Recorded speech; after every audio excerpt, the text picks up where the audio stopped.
welcome to World Insight, coming to you live from Beijing on CCTV News. I'm your host, Tian Wei. On today's program, tensions at the G7 foreign ministers meeting in Hiroshima. As Japan raises issues surrounding the South China Sea, China pushes back. And shock waves after a woman is attacked in plain view. We take a look at how women can protect themselves and, more importantly, whether China's law falls short. We begin today's show with a two-day meeting of foreign ministers from the Group of Seven, or G7. Diplomats from Britain, France, Canada, and other countries gathered in Hiroshima, Japan for the meeting, which is part of the run-up to the G7's rotating annual summit scheduled later in May between Tokyo and Osaka. This weekend's meeting focused primarily on anti-terrorism efforts, the refugee crisis, and nuclear non-proliferation. But before the meeting, Japan made clear its intention to raise issues related to the South China Sea. Japanese foreign minister plans to visit China later this month to smooth bilateral relations, according to reports. But how will Japan's approach at G7 impact Sino-US relations?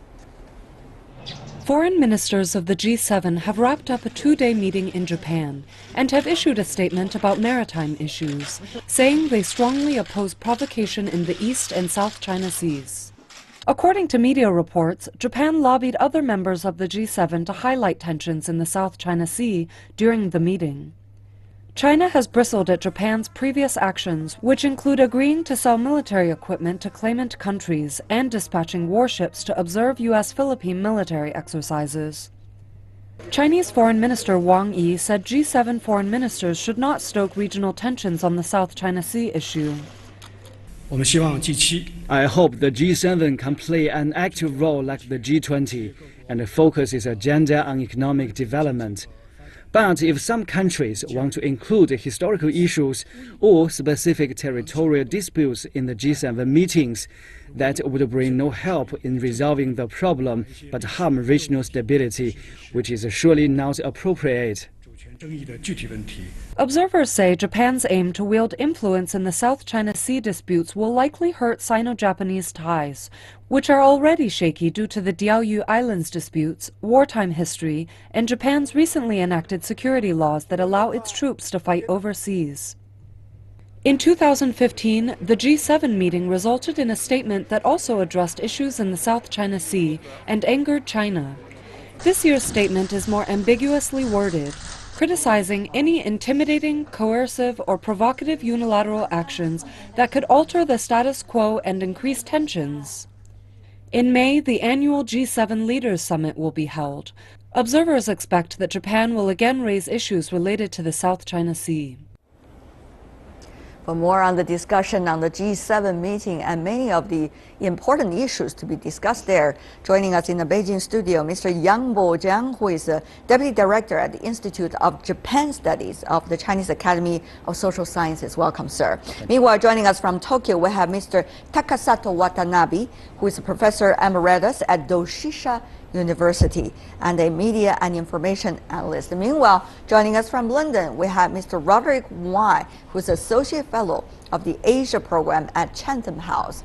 Gentlemen, welcome to the three of you. First of all, I would like to invite the idea of Mr. Wai, as Britain is part of the G7.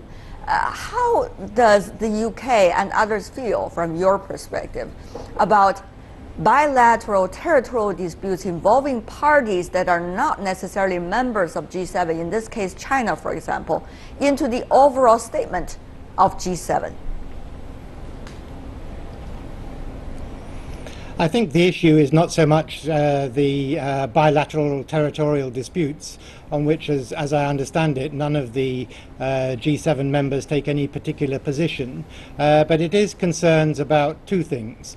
Firstly, the apparent reluctance of the Chinese government to accept any judgment by the International Arbitration Tribunal on these matters, and this is an important area of law of the sea, of international means of peaceful settlements of dispute. Right. And the second one is the increasing tensions in the area, which G7 countries are concerned about.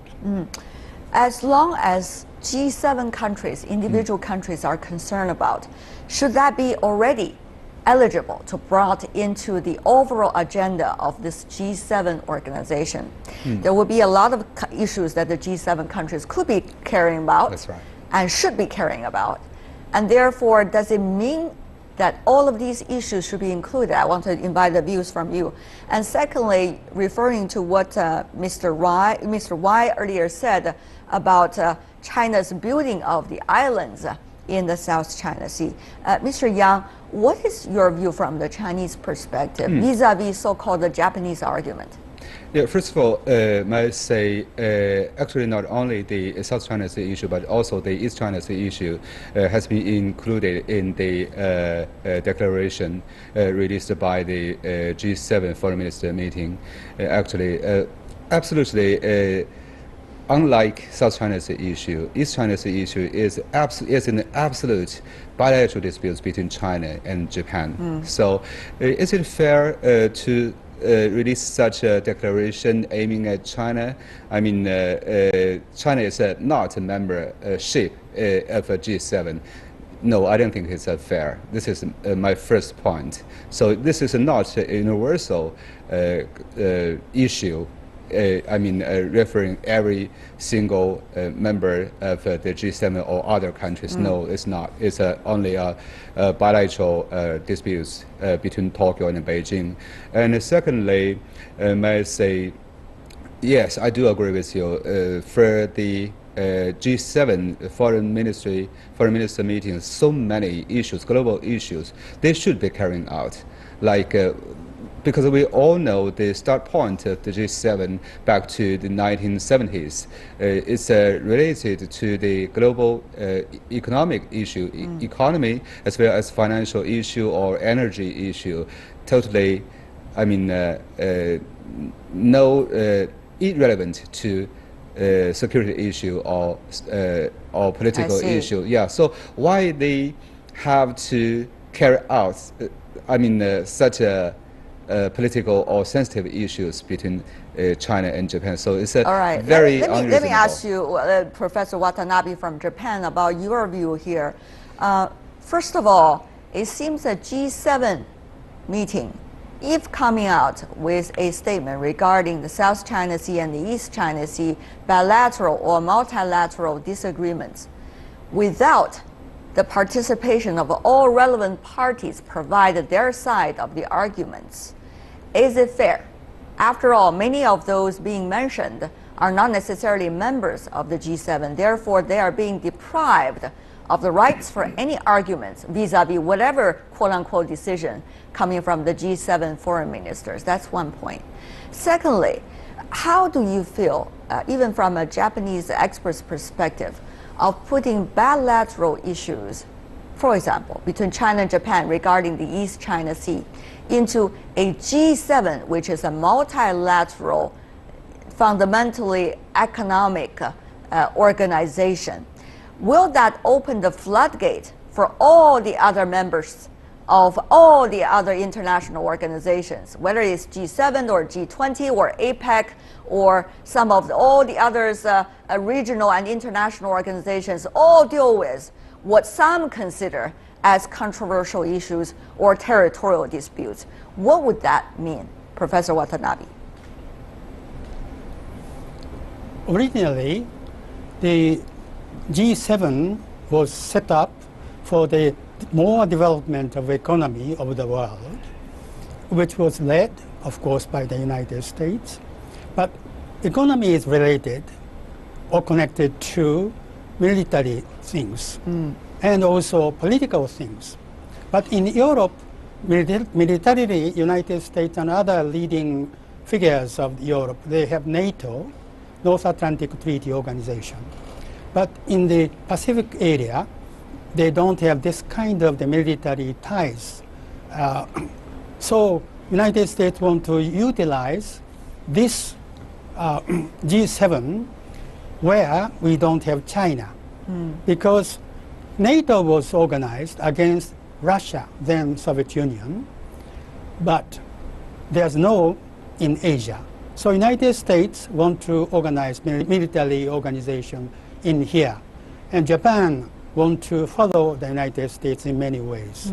So this is the first point, that United States and Japan are collaborating militarily against China. Second, this is very, very, you see, not fair organization, because China is not included in the G7. Now, any organization internationally strong, China should be the member.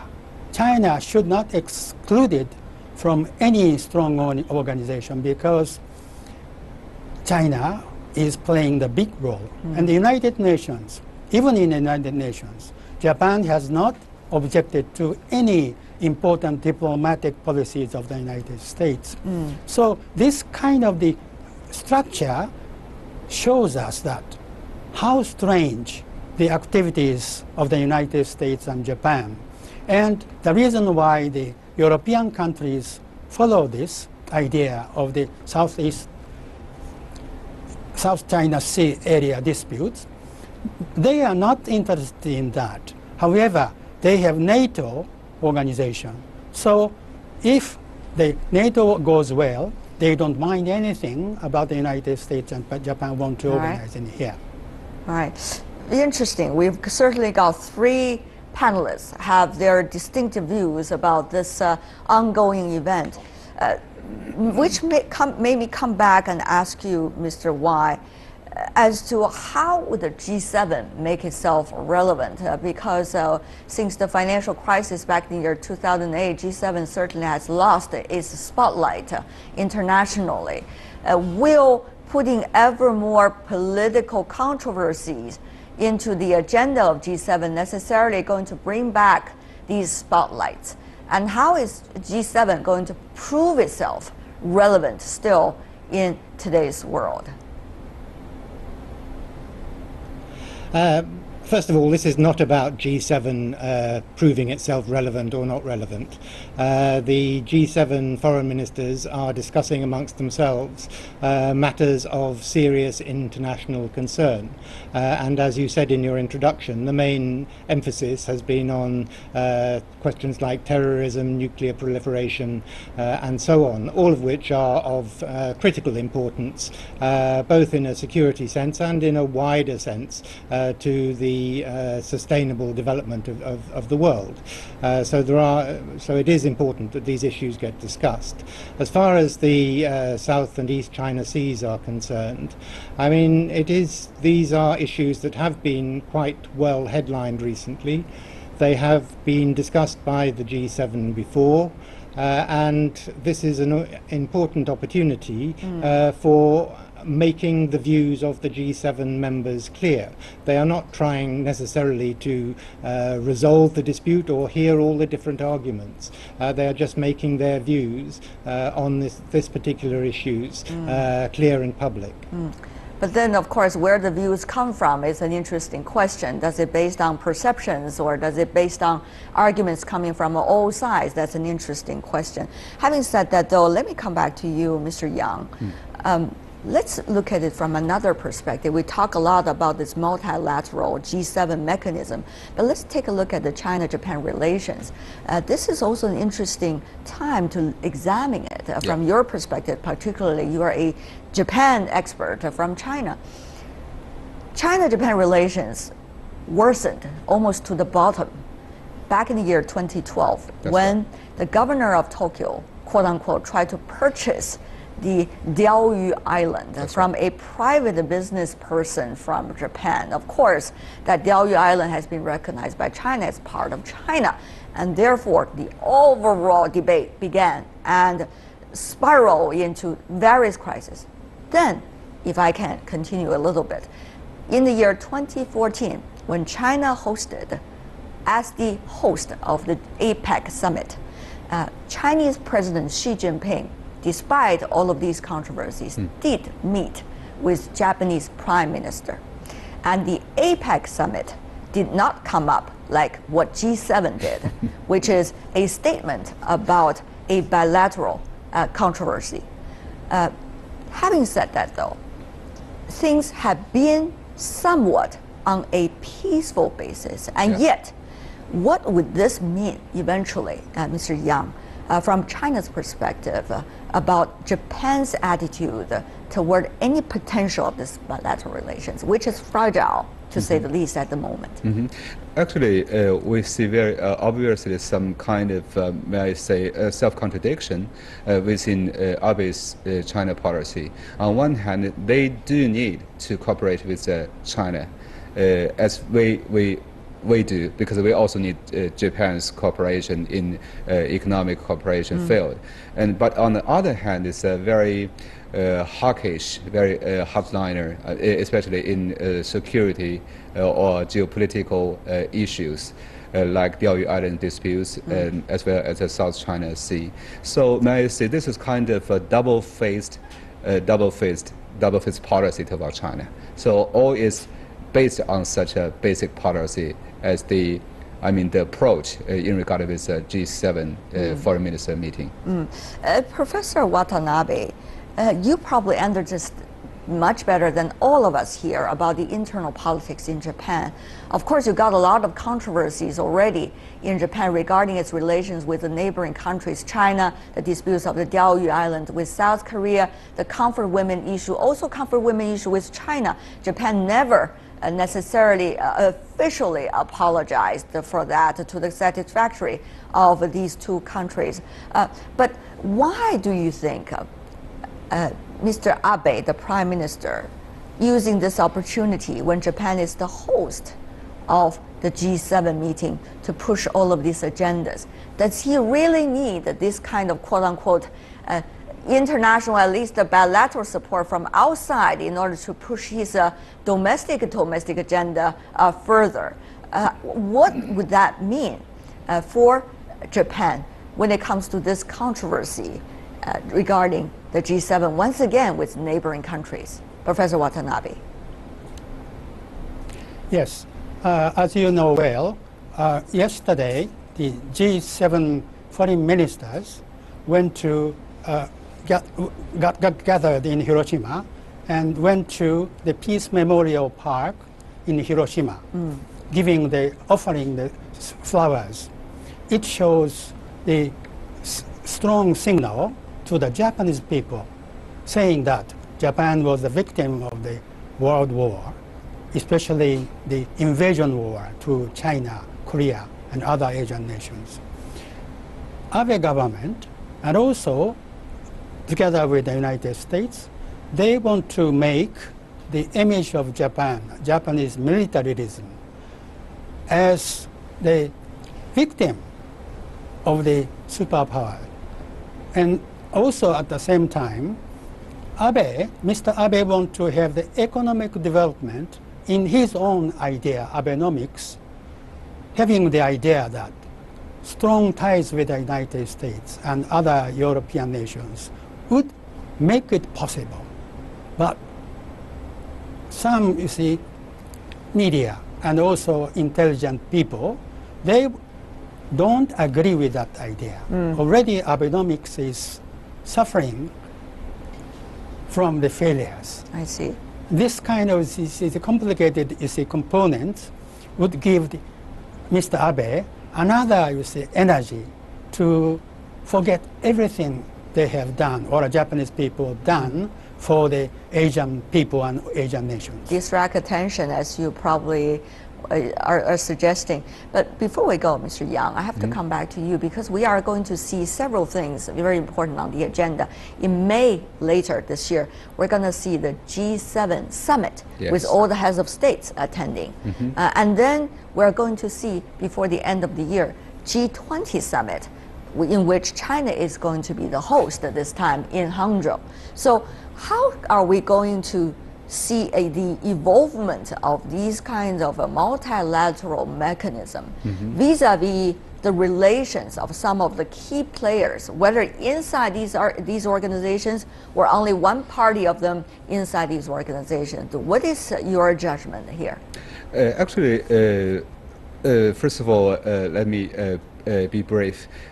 I don't want to say, I don't hope that China, maybe in September this year, will be hosting the G20 in Hangzhou. Yeah. I don't think we'll follow the Japanese approach to criticize each other inside the inside the G20 or in other words to make the platform as a kind of material or mechanism to criticize each other. No, it's not a Chinese way. Maybe it's a Japanese way, and actually, in my perspective, the G7 is in a very obvious process of decline. To a great extent, it has been, replaced by other multilateral mechanisms like a G20. So maybe such a declaration we are talking about is come out of, may I say, domestic. Within these 7 members, they're bargaining, give and take, the result of give and take. So it's a exchange of interests among them. So I don't think the European countries within the G7 have the same stance with United States or Japan, because they don't have direct involvement or direct geopolitical conflict with China. So unlike Japan does. Very interesting. We certainly got 3 very different ideas coming from Japan, from China, and also from one member of the G7 nations. Of course, I'm not suggesting that any of you are representing your government, yet those are interesting views to be heard. Roderick Y, Takasato Watanabe, and Yang Bojiang. Thank you, gentlemen, for being with us. At least let us hear all the different voices. Thank you. Really appreciate it. Stay with us here on World Insight. We got our final segment coming right up.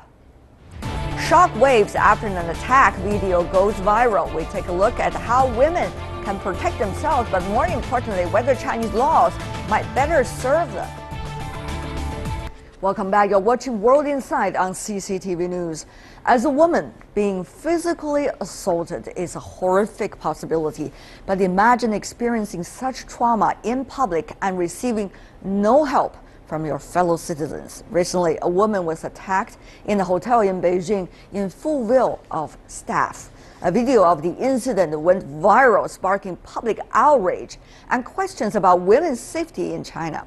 Last Friday, Beijing police already announced the arrest of 5 suspects related to the case. Let's take a look. A brutal assault. On April 3rd, a woman was attacked and dragged through a hallway of the Yitao Hotel, a chain owned by the Home Inns Group in Beijing's eastern Taoyang district. Last Tuesday, the victim posted an account of the attack on Weibo under the online alias Wanwan. The post included footage recorded by a surveillance camera.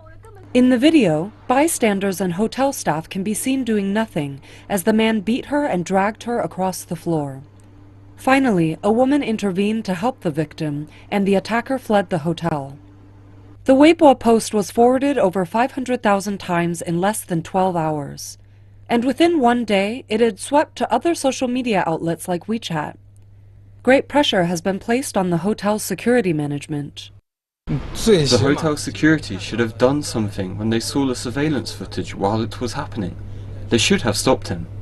In the aftermath of the attack, millions of netizens vented anger over violence against women, with many reiterating the importance of women learning self-defense to protect themselves. And above all, many have asked why, for more than 3 minutes, nobody stepped in to help the woman. In an interview, the victim appealed to the public to remain vigilant. 5 suspects are now in custody, including the attacker seen in the video. However, the incident has served as a reminder that violence against women is a dire issue.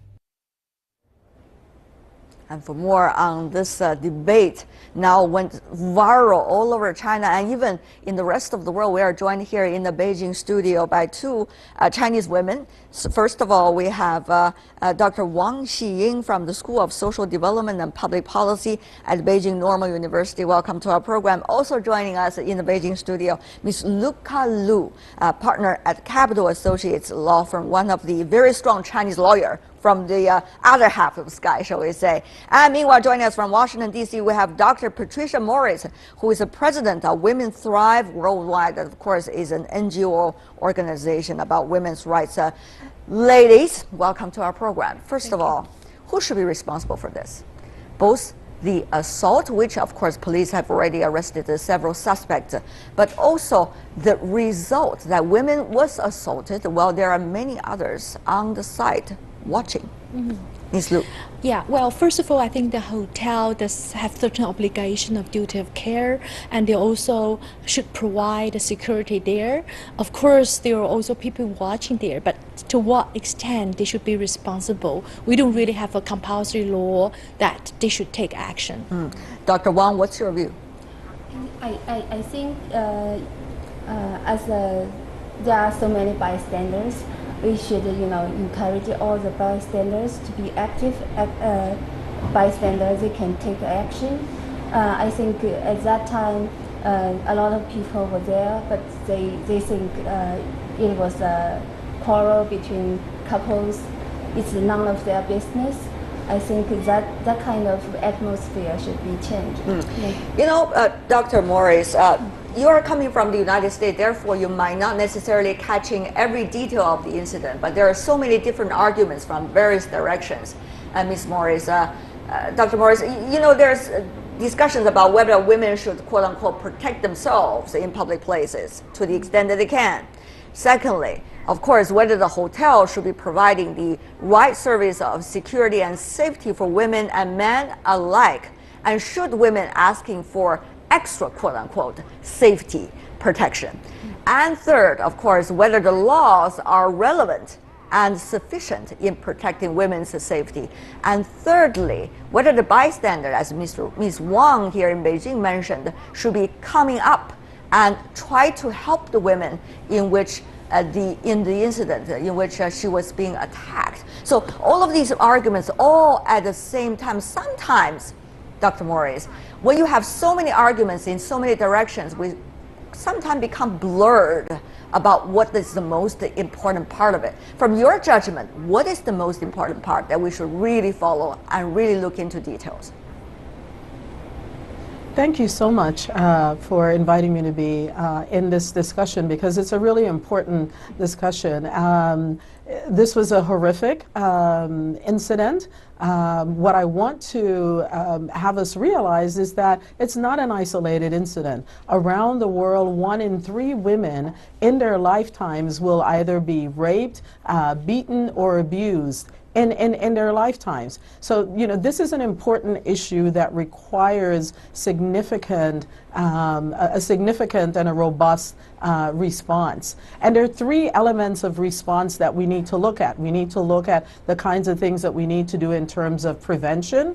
We need to do look at the kinds of things we need to do in terms of protection. And then we also need to look at the kinds of things we need to do in terms of prosecution. I mean, this is a very complex issue, and it requires a very robust response in all 3 areas.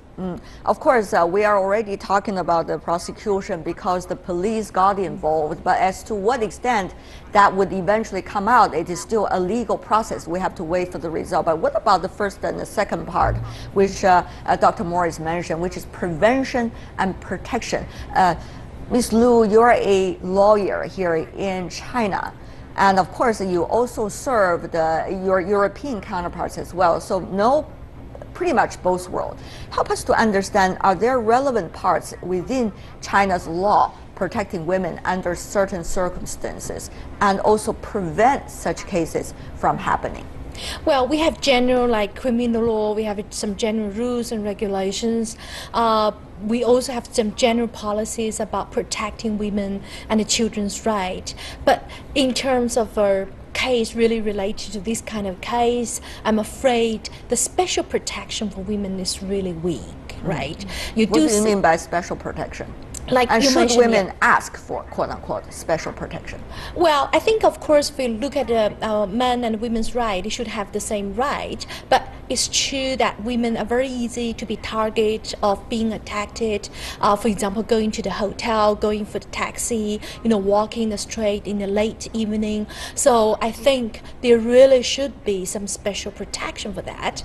And if you look at our situation around the world, for example, in Europe, there are some hotels where they actually have a single ladies floor, which means the single lady, they move into the hotel, they can go to that special floor, and they have more enhanced security, and women feel much safer there. It's not just a protection from commercial perspective, it's also very good for the hotel. But can you expect the Chinese hotel to be as caring as, let's just say, the European hotels, in which probably they have been using this practice for quite some time? Can the Chinese one really up to that standard? Ms. Lu, you have better judgment than I do. I think some of them should, right? I think first of all, we do have law which require the hotel, they must provide security and a safe environment for their guests. I think secondly, you have so many hotels in China, they're trying to get the customers and they're trying to all say that we're special, but safety is the basic issue, right? It's really very critical and they should really use that. Dr. Morris, I understand your organization, Women Thrive Worldwide, also provides certain kinds of services in other developing countries, for example, in India, in which there were a lot of cases broke out regarding the taxis, safety for women, and etc. So what do you make of what Ms. Lu just argued? What kinds of basic ground legal work and social work needs to be done here? Yeah, there's a number of work, that is on the way and that needs to be done, and that I think communities in China can benefit from and learn from. On the prevention side, there's lots of work that's being done by civil society organizations in terms of raising the awareness within communities about the problem of violence against women and the kinds of attitudes that we have about that and why it's important for individuals and communities to speak up and speak out. I'll give a couple of examples. In Jordan, for instance, one of our partners called She Fighter does a lot of work to sort of train women in self-defense so that they can be able to protect themselves, physically, as well as dealing with some of the social and psychological impacts of violence against women. The Rwanda Women's Network, for instance, has done, lots of posters that show a man attacking a woman and another community member, intervening, and they have dialogues within communities to talk about what this means and what people's roles and responsibilities are in ending violence. So there are things like that that are being done to really sort of, work on the prevention side to reduce the number of incidents that we have, and also on the protection side. I do agree with the other guests that it is incumbent on hotels to provide security for all its guests, including female guests. And one has to ask questions about how this man was able to get into the hotel in the first place. What are the security procedures, for getting in? One has to ask questions also about, what's the kind of training that's being given to staff, so that if a staff sees an incident, shouldn't that staff at the very least call security right away? So I think there are lots of questions that are out there, but there are also lots of practices and procedures that can be adapted, from other, practices around the world that can be adapted for China. Yes. Dr. Wang, you heard what Dr. Morris just said. This case is important. It's not because it's about the safety of one individual woman or this story become viral. It is important because it really raised an alert about exactly how women's rights are being protected, how safety of customers are being protected, also in hotels and many other different locations. So, Dr. Wang, shed some light on that for us. We have learned women holding half the sky in China back from the Mao days, 1950s. But how much really is that a slogan? How much the slogan has been really implemented into the all fibers of the society? That's a big question. Yeah. I think I noticed that after the incident, a lot of discussion on how to train the women to have the skill of self-defense. I feel a little bit, Off the target. Yeah, off the targeting. Yeah, it's kind of like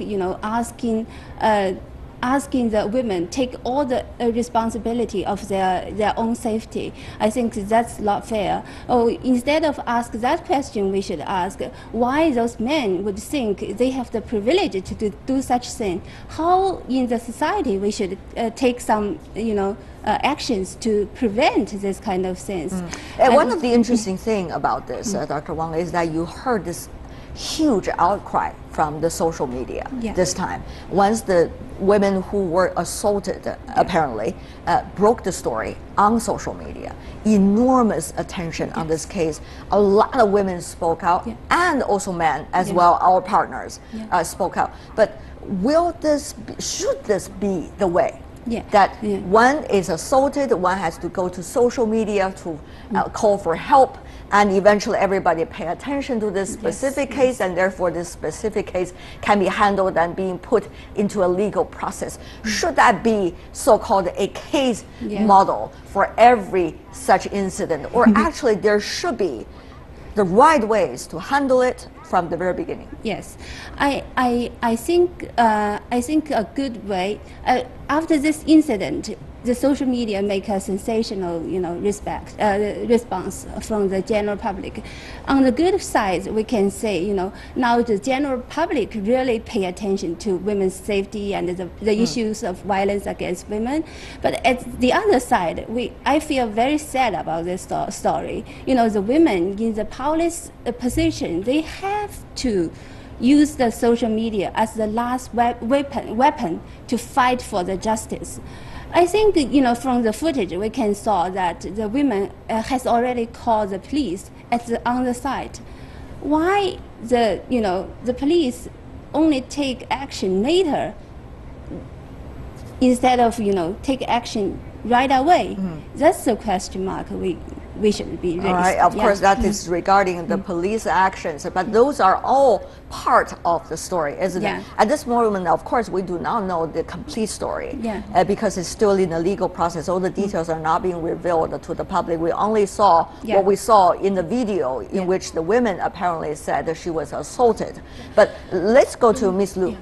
Yeah, but also, the thing is that I was so surprised to see why people really pay attention to it, because suddenly there's so many women came out and shared the same story, the same experience that they were assaulted before, and some of them said that the door was open and the car key was given to a man, and then they suddenly opened the door in the middle of the night. We don't want to go into all the details about every case. We don't have the time, but the question is, overall speaking, what is missing? What is missing, and what should be done in order to mend the picture so that things like this will not happen? Yeah, I think we should have, I totally agree with you that they should have legal protection. There's a legal way to protect themselves. Of course, as you mentioned, we don't know the complete story, but of course it's a big question. And also the question, if I could just be a little bit specific about bystanders, what should be the responsibilities of bystanders? We are not talking about good Samaritan laws or rules, but rather when you see something happening, what should be the actions and reactions coming from the public? That's also an interesting question. Briefly from you, Ms. Dr. Wang. Yeah, I think a smart bystander, smart and active bystander should be, play safe and smart. If something like that happened, you in some particular situation, you may not, just go ahead and do something. Maybe maybe that situation could harm yourself. You should think very critically. Maybe, for example, call the police. Right. You get a lot of people to do the same things about this. And I remember there is an NGO called Breakthrough. They have a campaign called Ring the Bell. You know, when you heard some violence happened in the next door, you ring the bell. Maybe just ask for salt. You know. What you can do, that's yeah. at least what you can do. Dr. Morris, hearing your Chinese counterparts talking about their understanding of the story, of course, once again, we don't want to give a specific advice to women or to those bystanders. For this program, we're not police or a law case studies program, but rather, what does it say about a society? How would the law and legal system be complete so that these kind of things and questions will not become questions in the future? Absolutely, thank you so much. I do want to agree with Dr. Wong. I mean, I think that these issues is everyone's business, right? And you know, part of what has happened is that very often, you know, when people see, you know, public violence like this, they see it as, you know, something that's within a family. They assume that that's what it is, and they feel that it's not their business to step in. But, you know, violence is, you know, everyone's business, and it's the kind of thing that we want to end. And being able to grow that counter narrative and make it the norm is a really important enterprise for all of us to be engaged in.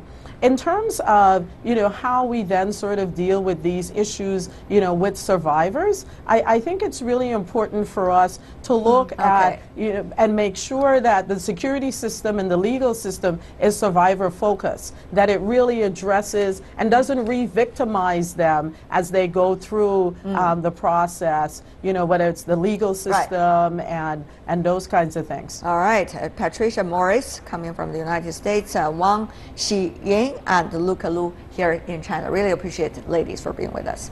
That is all the time we have for today. If you'd like to see more of our program, visit our website. Just type in World Insight CCTV News into your search engine. You'll be able to find us, or you can also check out our YouTube channel. From me, Tian Wei, and everyone at the World Insight team, thanks for watching, and tune in again tomorrow for more insights from across China and around the world. Good night.